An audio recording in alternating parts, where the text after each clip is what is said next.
বাজারের শেড ঘরে রাখা ধান চুরি চাঞ্চল্য এলাকায়। ঘটনাটি শীতলকুচির বড় কৈমারি গ্রাম পঞ্চায়েতের অন্তর্গত ডাকঘরা বাজার এলাকার। জানা যায়, প্রতি সপ্তাহে হাটে ধান কেনেন মুকুল হোসেন মিয়া। সেই ধান পাঠানো হয় রাইস মিলে। গাড়ি বোঝাই করে যেই ধানগুলো অবশিষ্ট থাকে সেই ধানগুলি বাজারের শেড ঘরে রাখা হয় বলে জানান ধানের মালিক। গতকালকেও ধান ঠিকঠাক ছিল। আজ সকালবেলা বাজারে এসে লক্ষ্য করতেই দেখা যায় সেখানে প্রায় 8 প্যাকেট ধান উধাও, যার আনুমানিক মূল্য 10 থেকে 12,000 টাকা। তবে ধান মালিকের কথায় দুদিকে ধান রয়েছে, মাঝখান থেকে তাদের ধানেই চুরি হলো। এর মধ্যে ষড়যন্ত্র রয়েছে বলে তারা মনে করছেন। এই বিষয়ে ব্যবসায়ী সমিতির পক্ষ থেকে জানা যায়, একটি অভিযোগ শুনেছেন, বিষয়টি খতিয়ে দেখবেন বলে জানিয়েছেন। এই বিষয়ে ধানের মালিক শীতলকুচি থানায় লিখিত অভিযোগ করবেন বলে জানিয়েছেন। ইতিপূর্বে কি এরকম কোনো ঘটনা আছে? না, বহুত বছর থেকে এসব হয় না কিছু হঠাৎ।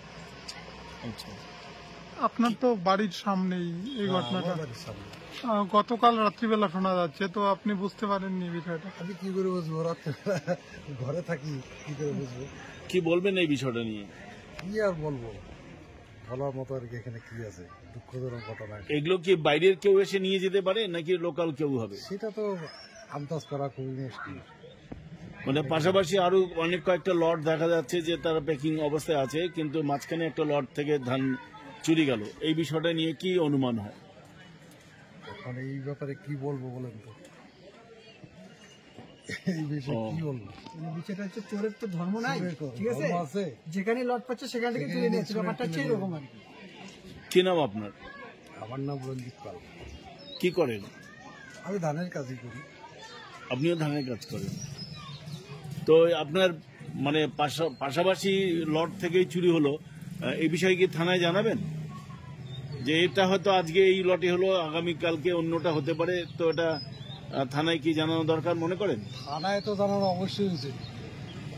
এটা এটা মনে করেন আজকে হচ্ছে, কালকে আমারও হইতে পারে, স্বাভাবিক। সমস্যা হয়েছে?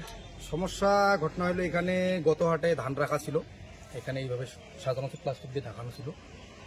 কালকে রাত্রে দেখা হইলো ধানটা আছে, ঠিকঠাক আছে।